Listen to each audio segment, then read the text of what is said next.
Man, this is the best way to start off a recording? Probably not. I'll just admit it straight up. This is probably one of the worst ways to start one. But the Spurs game that we witnessed on Thursday, God, bro, sorry, my bad. Thursday, Wednesday, for one, I wanted to make a video the literal day after, right? But I couldn't, for a multitude of factors, really. I couldn't sleep the entire night. I stayed up after the game and just like disbelief and shock. And I didn't really want to just stare at the camera and say, oh my goodness, for like another 5 minutes after what I had just watched, right? I didn't want to do that. Chills, man, chills. New York Knicks pulled off the greatest comeback in finals history, bar none, just straight up. They clutch play after clutch play after clutch play, and for the San Antonio Spurs, choke after choke after choke. Really quickly, I do need to highlight OG Anunoby. I've been saying across the entire series, like I could see OG Anunoby being in final MVP discussions, right? And I think Game 4 very much so validated this. I don't think anyone needed my validation to this for that, but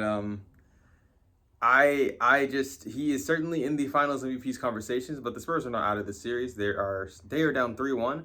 I have in my lifetime, within the last decade, actually seen a 3-1 comeback in the NBA Finals. So I do not want to hold out on the San Antonio Spurs.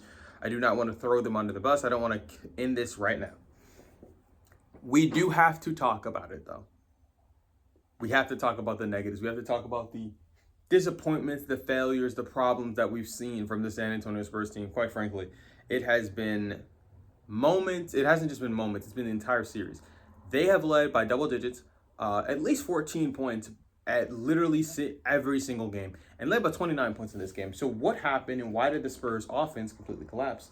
I have been saying for a while that the Spurs offense is not spectacular.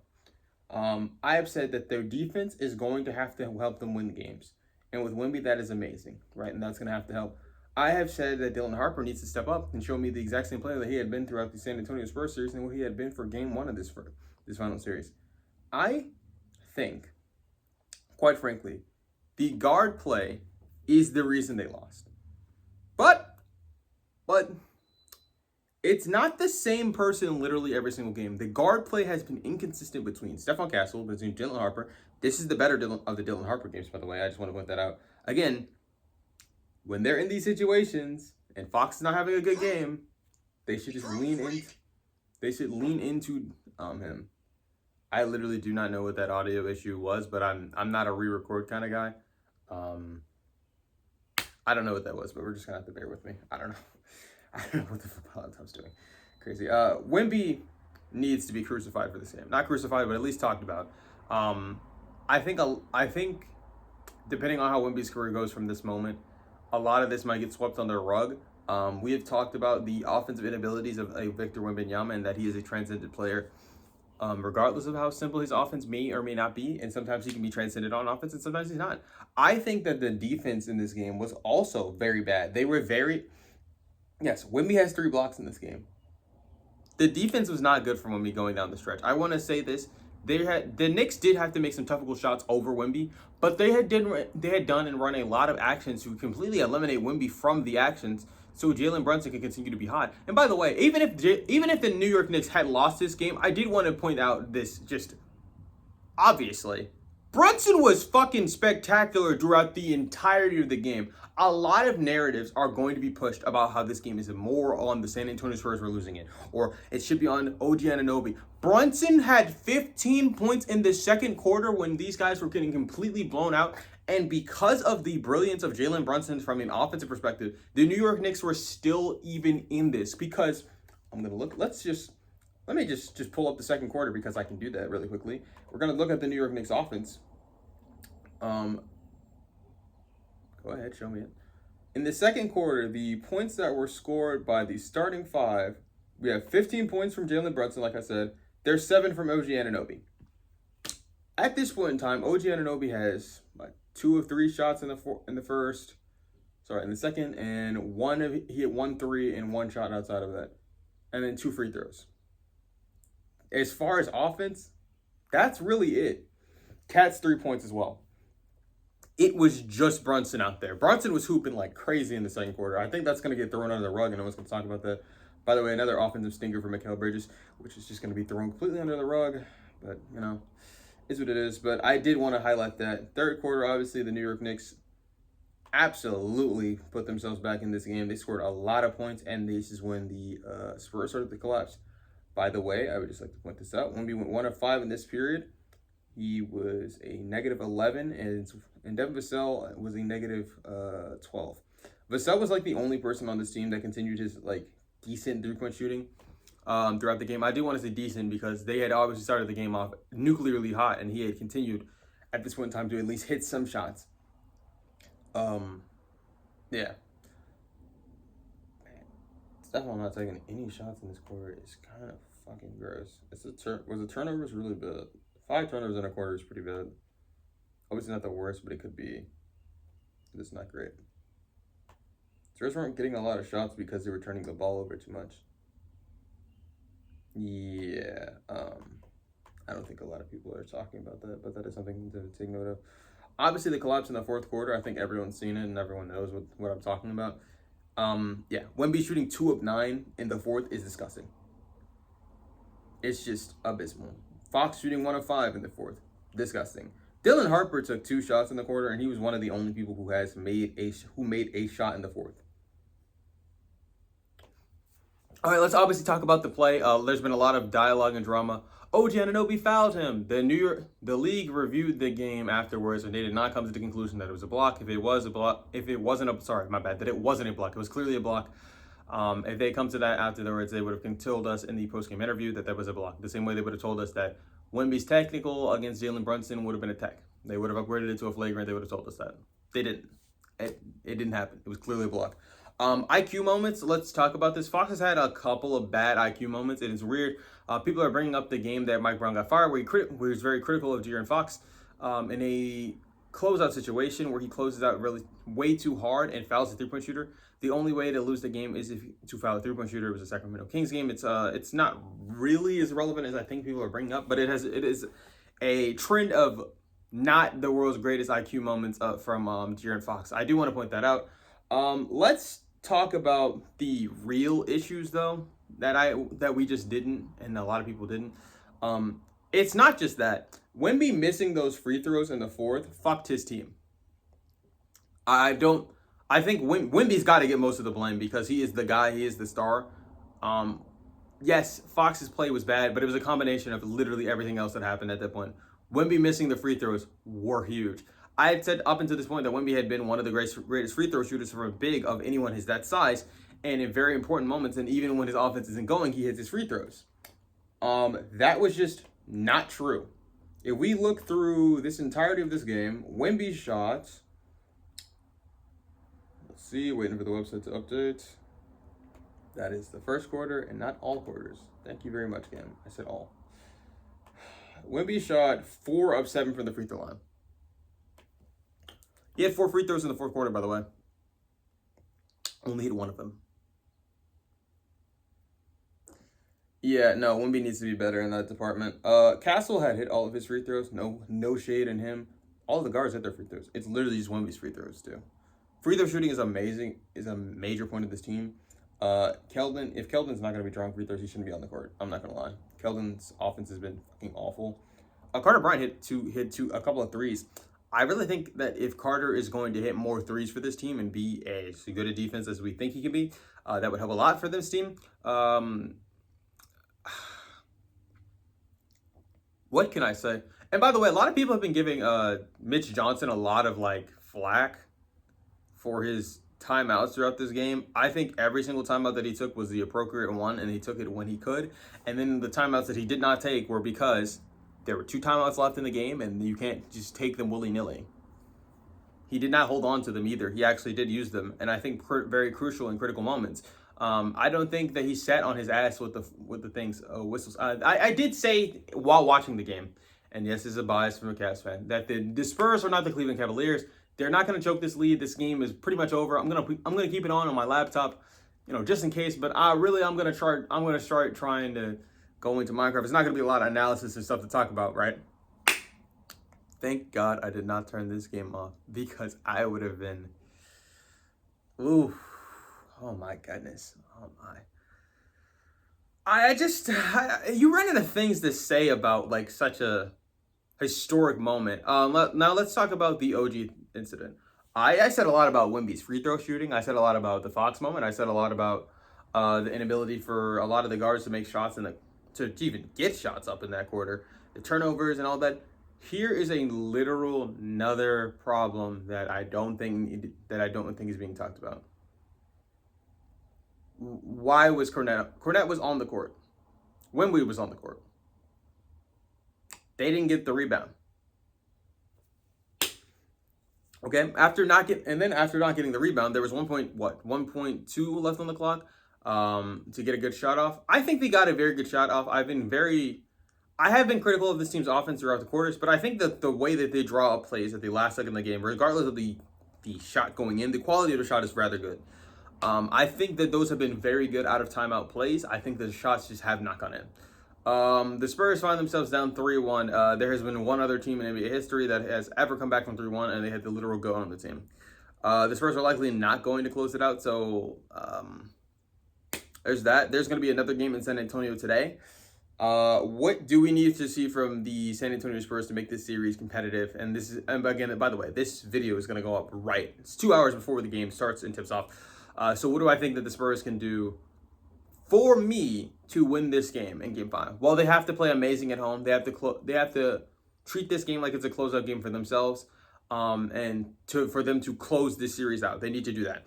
They need to win this game like their lives depends on it. This is obviously an elimination game. We've seen how Wemby has responded to elimination games before. I think Wemby at the beginning of this game was responding as well as everyone had expected him from the media. He needs to be better, straight up. Now, I'm gonna be honest. There's been a lot of physicality that has been not called and that has been not played straight up. I think there's been a lot of problems with the officiating in this series in general. If New York, I did want to say at the beginning of this game, if New York had wanted some gripes, if they lost the game, right, and they wanted to have some gripes, obviously the shooting was terrible from New York at the beginning of the game. But if they wanted to have some gripes, the officiating was not very good for the New York Knicks at the beginning of that game. I think there were a couple of calls that were a little bit questionable. I can't remember them off the top of my head. I think there was a charge call that was just like, I don't know. I feel like the Knicks could have got the benefit of the doubt on that particular play. And then I think there was another turnover that was forced by the Spurs that I would have called against them. Also, there was another moment where Wemby turned the ball over in the fourth quarter. With that, there's that. Jose Alvarado's been.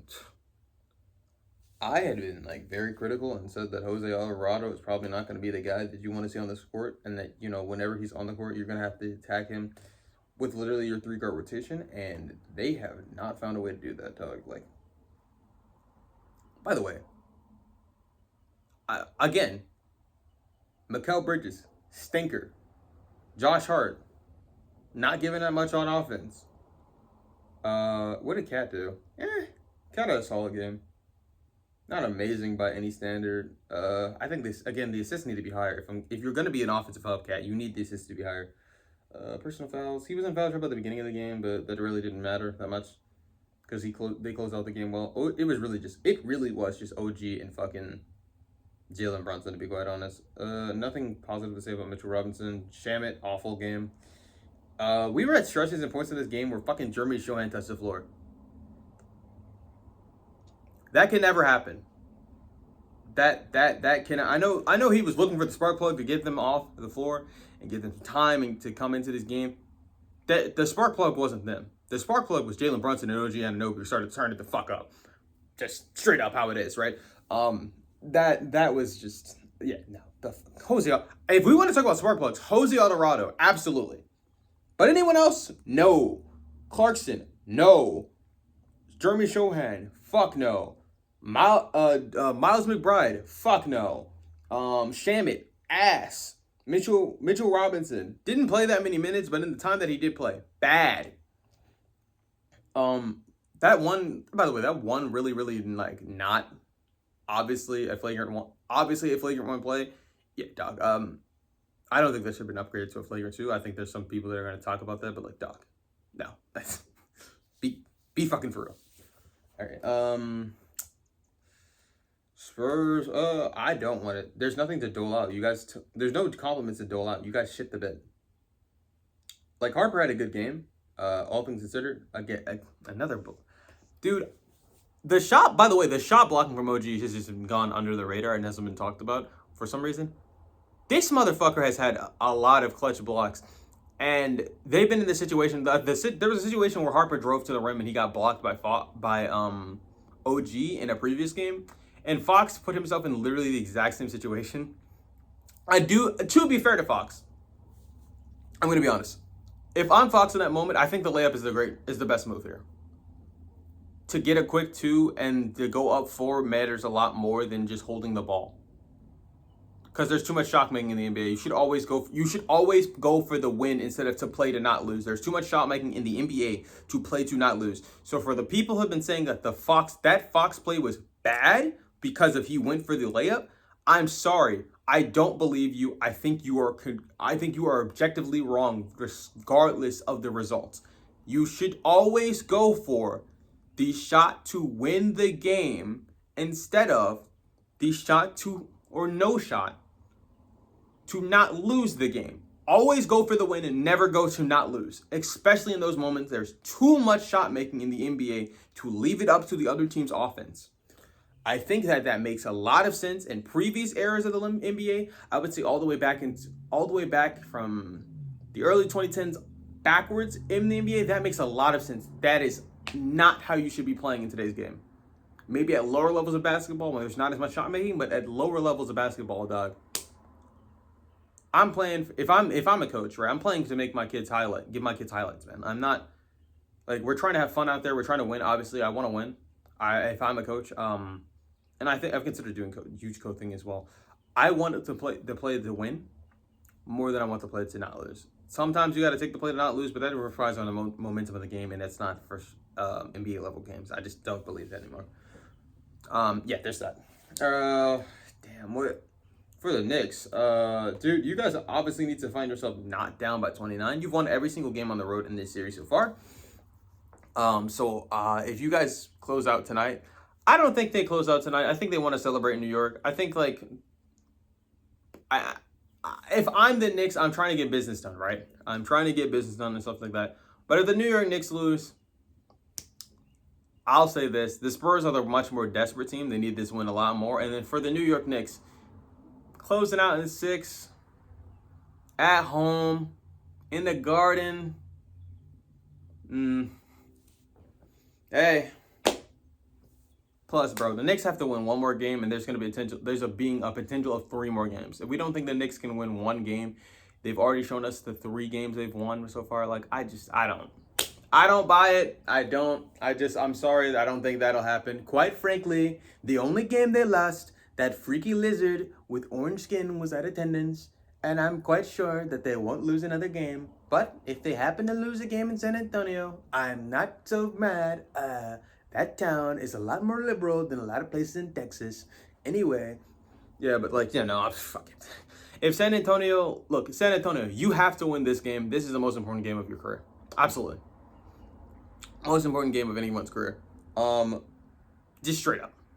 That game was unacceptable. You losing by 29, you losing a 29-point lead and then getting the lead, by the way, getting the lead back after choking the lead and then losing again. Yeah, no, that's unacceptable. Unacceptable. That cannot happen. It can't. All right. And the shot making was happening from 2 people last night. That's last night, Thursday. That's Wednesday. Sorry, I've gotten my dates mixed up because of how long it's taken me to record this video. I wanted to record it yesterday, but obviously I had to go out. I would have recorded it yesterday and put it up today. Obviously the exact same way that I'm gonna do it today, but yeah, that's that. We're 19 minutes in. I think I'm just gonna cut the video here. Like, comment, subscribe, all that fun stuff. My last video, the Game 3 video, absolutely bombed. It bombed. So I would really, really, really appreciate it if you watched that video because I think it was a very good video in my opinion. from what I've done. But like, it's a little rambly. I always get rambly at the end of the videos. But yeah, like, comment, subscribe, all that fun stuff. I will see you guys the next game. Or, hey, we might be making a closeout game tomorrow morning. We might be making a closeout video the day after. We might have to get the apology form ready. By the way, I have no idea what the fuck the thumbnail is going to be. But yeah.